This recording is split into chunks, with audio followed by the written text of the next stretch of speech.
నాకు కూడా కూర్చొని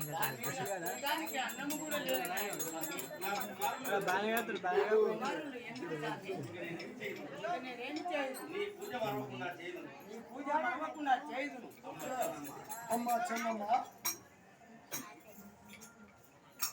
నీవు ఎల్లప్పుడూ నా నామస్మరణ చేతుల్లో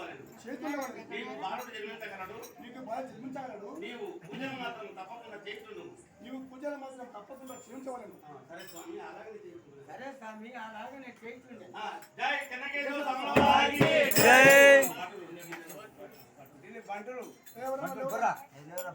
నవాబు గారి బంటులు